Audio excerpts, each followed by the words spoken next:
Accordia. I'm so pleased to be here with you today at the annual conference of the European Environment and Sustainable Development Advisory Councils, which Ireland's National Economic and Social Council is hosting this year. The theme of your conference this year could not be more relevant nor more urgently needed, focusing as it does on the critical issue of how a just transition for all may be delivered through the development of appropriate principles, policies and practice. So may I commence by thanking Dr. Larry O'Connell, Director of NESC, and Mr. Arno Querebasa, Chairman of the EEAC Network, for the kind invitation to join with you here today and the opportunity to address you. It is difficult to overstate the importance of this conference, given that it is taking place as we continue to deal with a pandemic that is having such devastating personal, social and economic consequences. Your conference represents the taking of a unique opportunity to engage in terms of adequacy and courage with the theory, empirical research, policy and practice relating to one of the most critical challenges in contemporary public policy. How are we to ensure, within principles of inclusivity, that we move towards a net zero economy and society across Europe, towards such a transformation as will result in regenerated soils, protected biodiversity and oceans, and a thriving circular economy, adjustments all of which are so urgently necessary if we are to avoid ecological catastrophe. Just transition is a framework which was developed by the trade union movement to encompass that range of social interventions which are needed to secure workers' rights and livelihoods when economies are shifting to sustainable production, while having at the same time as a primary aim combating climate change and protecting biodiversity. The term just transition appears to have been first coined by North American trade unions in the 1990s to describe a support system for workers that were facing unemployment owing to necessary environmental protection policies. One early proponent was Tony Mazzocchi, who described it as a super fund for workers, one that would provide financial support and an opportunity for higher education for those displaced by emerging environmental protection policies. The term's further evolution is, of course, well described in an article published in the International Journal on Labour Research in 2010 by Annabelle Rosenberg. The concept itself can be considered as an ecological application of an economic conversion that was developed in the 1980s when anti-war activists sought to build a coalition with workers in the armaments industry, thereby giving them a stake in the anti-war movement and peace economy.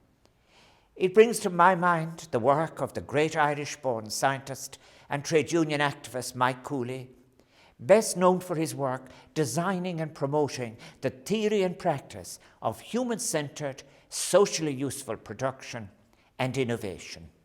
Just transition is therefore about profound structural change that has personal and societal ramifications. However, it is a transformation that will be defined by the values brought to it, hence the importance of all partners, trade unions and socially concerned employers, being involved in the dialogue as to how the industry or sector is to be restructured.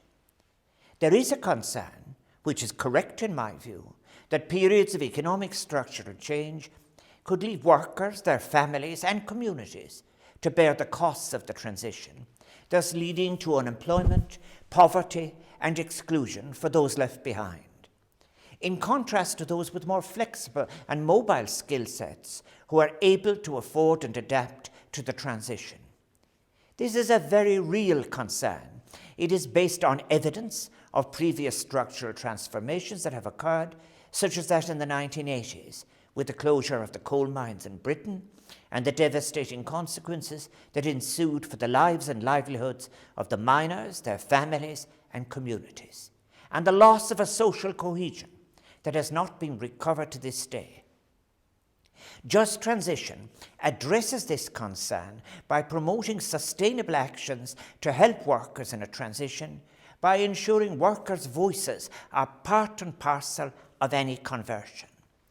Uniting the great and urgent projects of social and climate justice by means of a just transition necessitates, for example, that we comply with demands for fairness for coal miners and peat extraction workers in coal and peat-dependent underdeveloped regions who lack employment opportunities beyond coal and peat. Fairness for farmers who will be required to change practices for the protection of climate and natural systems. Fairness for workers in emerging economies who demand their share of the so-called industrialization dividend. Fairness for those having to abandon their homes as sea levels rise and threaten coastal regions and islands as a consequence of climate change. Fairness for those populations impacted by air pollution and broader environmental impacts of fossil fuel use. The challenge is to produce policy measures which enable workers and sectors to be the arrow of change rather than the battered target of random initiatives. In Ireland, Just Transition will be particularly pertinent to both the agriculture and peat extraction sectors if our climate targets are to be met over the coming decades. We will all have to make significant changes to our lifestyles, but for some, the changes will be more considerable. Farmers, for example, will be required to change the basis of their livelihoods, and peat extraction workers will, when the extraction ceases, have to be enabled to move into more ecologically sustainable occupations, or, in some cases, compensated in such a fashion as will enable their changed but full participation in community life. This will make for a real challenge in terms of how we think and act. It is the challenge of taking a new road, and it will entail having to eschew any reluctance to question the assumptions, practices, and structures of decision makers that may be neither helpful nor inclusive or represent simply lazy thinking. We are fortunate in that there is a significant research available to governments and their institutions that now face the challenge of managing the just transition to an eco-social sustainable future. Many people have written of the significance in Irish economic history of the publication of what was to become known as the Whitaker Report and its connection to Ireland's first programme for economic expansion, 1958 to 1963. Dr. T.K. Whitaker has been rightly honoured for his dedicated and exemplary work as a senior civil servant and insightful economist. While many reports on different aspects of society and economy have made a valuable contribution, few have acquired the seminal status of an influencing document on public policy, such as Dr. Whitaker's document did some 62 years ago. In an opinion piece I wrote for the Irish newspaper, the Sunday Business Post, published in April this year, I stated that I believe there is a contemporary candidate in the report addressing employment vulnerability as part of a just transition in Ireland, published by the National Economic and Social Council in March this year, 2020. It would be so regrettable if, owing to the understandable focus on the COVID-19 pandemic and its impacts, that this, what I believe to be a seminal document, did not receive the attention it deserves. That loss would be considerable, given that the analysis contained in the report is the product of consensus from all sections of the Irish economy, civil society, and the public service. It is, however, for reasons even beyond that consensus, important as it is, that the document has significance and demands attention. NESC had been requested by government to examine the specific issue of the vulnerability for workers in all forms of employment and sectors impacted by two transitions: the transition to net zero carbon and the deepening of technological and digitalization developments. The ensuing report is a research-validated overview of the challenges facing the economy as it is embedded in society, and the practical choices facing employers, employees, and the enterprise sector. May I suggest that this document, which draws correctly on international evidence and case studies, is an invaluable resource and a credit to those who researched, prepared, and agreed it. The vision outlined by NESC is as follows. Our vision for Ireland is to become a resilient, sustainable, thriving, net zero economy, environment, and society, using innovation and collective preparedness to shape the future we want to achieve. It is a vision for an Ireland where the state plays its part in ensuring mission-oriented actions to achieve a high-quality jobs economy and productively addresses employment vulnerability as part of a just transition. The analysis and framework contained in this NESC report is open to differing and adaptable opportunities for implementation, accepting that there is no one readily available template, recipe, or off-the-shelf approach that is applicable for all circumstances.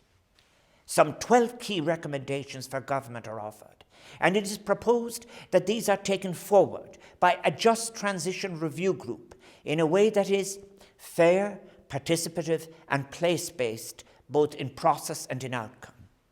The report describes how innovation and regional development can be taken into account in a just transition framework. This return to regionalism is so welcome and long overdue.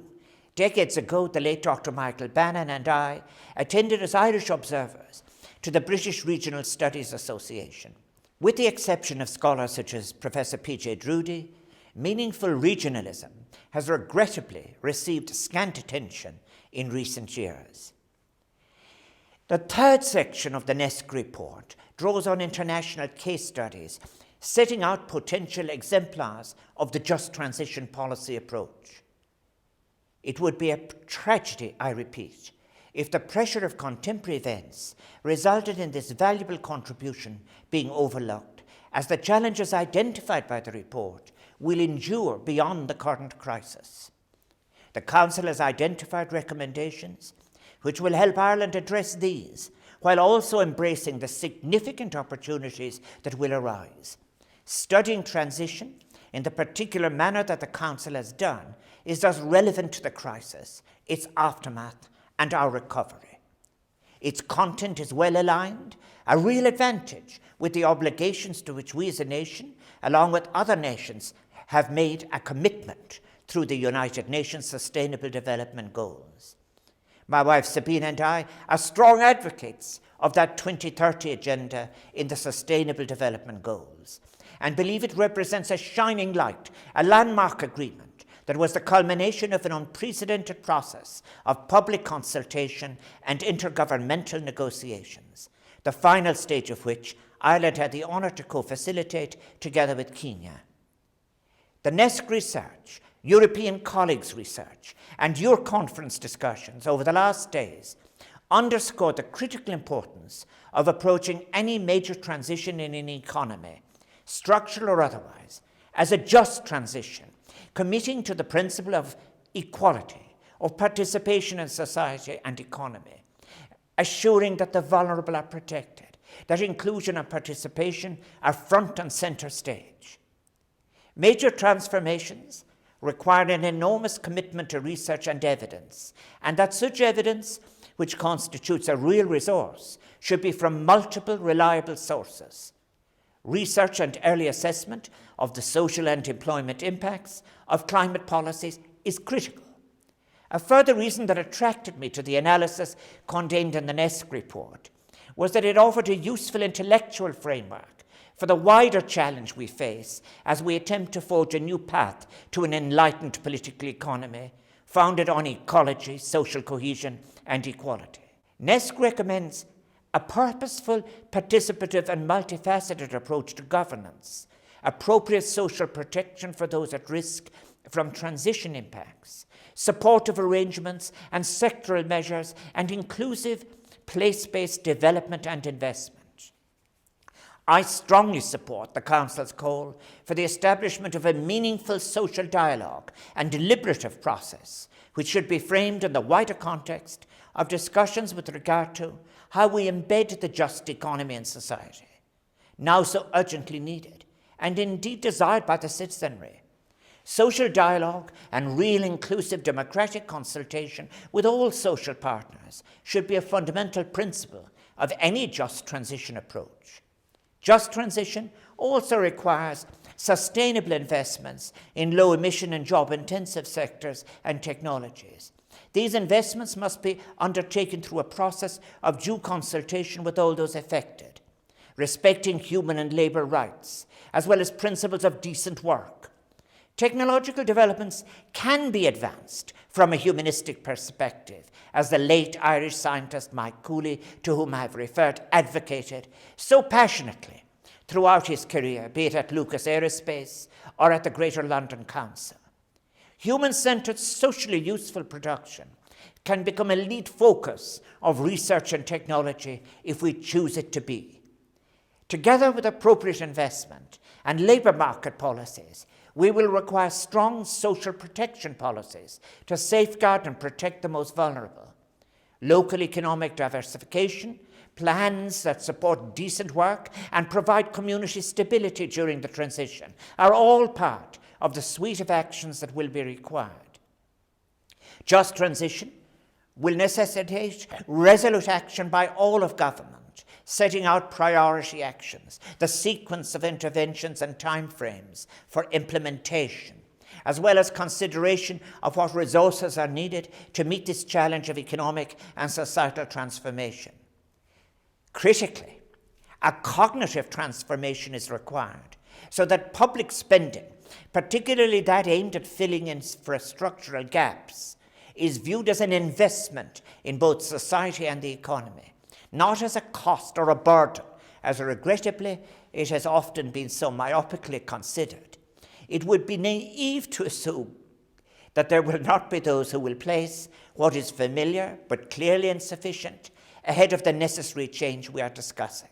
COVID-19 has resulted in huge suffering and tragedy around the globe, but it has occasioned a near widespread agreement on the necessity of public spending and of a fundamentally new, socially, economically, and ecologically sustainable future. For us in Ireland, the NESC report is surely an invaluable departure point for deliberative dialogue on how we can best do this with the most favourable outcome for all. It offers a solid framework for ongoing discussion, but also the necessary action that can garner public support from all concerned. We have available to us in NESC 149 a methodology and a process that can speed our efforts, combining the fruits of consensus and meticulous research as a basis for policy advice. The challenges identified by the report endure beyond the current crisis, and I repeat my sincere hope that this valuable work, with its commitment to the principles of equality, participation and protection of the marginalised, is made central to our future thinking. Successful crisis management is, as we have come to learn, no guarantee of durable reform. We therefore must embed the hard-earned wisdom from the COVID-19 crisis into strong scholarly work, policy and institutional frameworks. This is the great challenge from a political economy perspective. What we teach as economics must be pluralistic, rich in intellectual engagement, methodologically adequate if it is to be the source of good inclusive policy.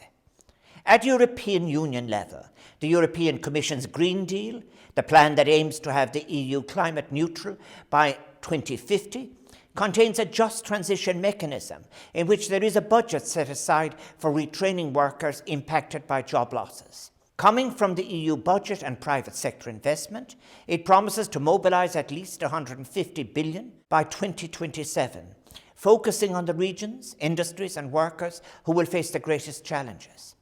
Additional funding for training and reskilling is also available in the European Social Fund and the European Globalisation Adjustment Fund, all of which is welcome. The Just Transition Fund defines cohesion policy as the appropriate framework for it to address structural changes in Europe's regions. However, The current political and economic context, dominated by the COVID-19 crisis, will undoubtedly have a negative financial impact on the European economy's outlook. In the aftermath of the pandemic, European regions and their economies will be under stress, and their focus should be on empowering workers and regional communities through cohesion policy rather than using these funds for other purposes. In this context, the additional €10 billion to be added to the multi-annual financial framework under the EU Recovery Fund Next Generation EU for the Just Transition Programme is a worthy first step. But will it be enough to cope with the economic impact of COVID-19 on Europe as well? Europe must step up to the challenge of just transition across the regions through adequate resourcing if it is to retain legitimacy across the citizenries of Europe. Now is the time to be bold. After all, the challenge now is to make new forms of European and global economy. We have seen, it has been empirically demonstrated, how the poor have suffered and continue to suffer disproportionately during the COVID-19 crisis, with the distributive effects more favourable to the already privileged and well-off. We now need a just recovery. We must not allow this regressive trend, which has manifested in such tragic personal and social consequences, to continue as we embark on the difficult journey to transform our societies and economies towards ecological sustainability. Just transition allows us the opportunity to break the cycle of disadvantage by ensuring that those most vulnerable to economic turbulence are protected. The deal that must follow the short-term rescue measures and guide the path out of the COVID-19 crisis, and thereafter, is the Green Deal injected with and emboldened by more courage. As Maya Gopal wrote in Social Europe recently, people-centred and future-focused crisis management means investing in good education and skills development for all, including an update of what and how we teach and learn. There is no doubt that skills are the currency of the 21st century. Training and skills development will remain key to support the deployment of new technologies and foster industrial change. An upgraded social Green Deal, with education, training and skills development at its core, and improved cooperation between member states, is an expression of the call for solidarity which the crisis has required. After the narrowly national reactions in too many instances to the onslaught of COVID-19, it is important now to shape a European-wide identity, cognizant of the interwoven tapestry of global connection on which our societies and economies depend, and through which our choices affect lives outside Europe. May I conclude by thanking you for your conference and the invitation to take part in it. I have no doubt that, as was the case in your days so far, the presentations today will be most stimulating, and that your deliberations will be fruitful, yielding powerful insights that may be employed across all sectors, government, enterprise, agriculture, communities and citizens, as we all seek to make this vital transition one which will carry our best efforts of heart and head as we work together for a sustainable, just, shared future on our vulnerable planet Earth. Garamila Mahaki is Barbanat. Many thanks.